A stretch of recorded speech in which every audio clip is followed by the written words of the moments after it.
আসসালামু আলাইকুম।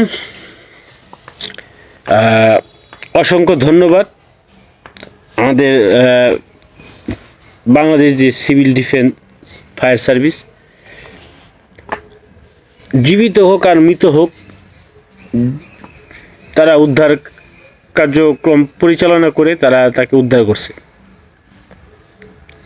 আসলে দেখেন, আমাদের দেশটা চোরের দেশ। এখানে আমাদের ভালো কোনো ইকুইপমেন্ট নাই, ভালো কোনো প্রতিরক্ষা ব্যবস্থা নাই। আমাদের যারা ডিফেন্সের লোক আছে তাদের ভালো সুযোগ সুবিধা নাই, তাদের কোনো ফ্যাসিলিটি, তাদের ফ্যাসিলিটি নাই। তাদের জীবনমান একটা পর্যায়ে খুবই ক্ষীণ হয়ে যায়। একটা লোক ডিফেন্সে চাকরি করে, যে কোনো ডিফেন্স, তার মাসের টাকা দিয়ে তার সংসার চালানো খুবই কঠিন হয়ে পড়ে। তো এই ক্ষেত্রে আমি বলবো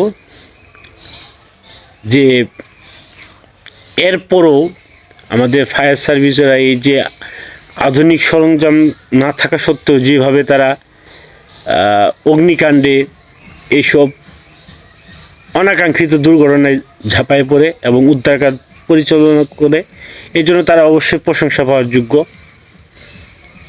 তবে কিছু ক্ষেত্রে যদি ওনারা জীবিত উদ্ধার করতে পারে, জিনিসটা আমাদের কাছে আরও ভালো লাগতো। আমরা এটা জানি যে একটা বাচ্চা 20 ফিট, 40 ফিট বা 50 ফিট নিচে, 60 ফিট নিচে পড়ে গেছে, সেই বাচ্চাটা বাচ্চার কথা না। তারপর আমাদের আশা থেকে যায়, কারণ এই জন্যই থাকার কথা না। রাখে আল্লাহ, মারে কে? আল্লাহ চাইলে অবশ্যই পারে, অবশ্যই সে বাচ্চা থাকবে। তারপরও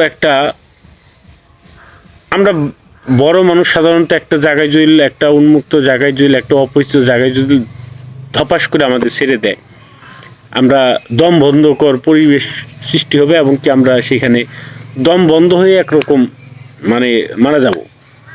আর সেখানে তো একটা বাচ্চা, 2 বছরের বাচ্চা, সে কি বুঝে?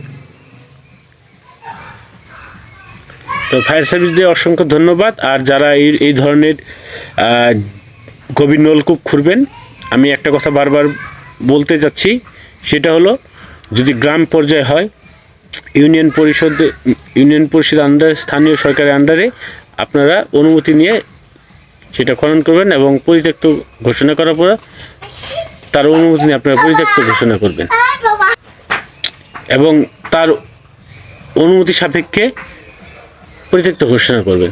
আর যদি এরপরও যদি দুর্ঘটনা ঘটে, তাহলে সেই দুর্ঘটনার দায়ভার নয় ওই স্থানীয় সরকারের নিতে হবে, নয় যারা ওই জায়গাটা যারা খনন করছে, যারা পরিত্যক্ত ঘোষণা করছে তাদের নিতে হবে, নয় জমির মালিকের নিতে হবে।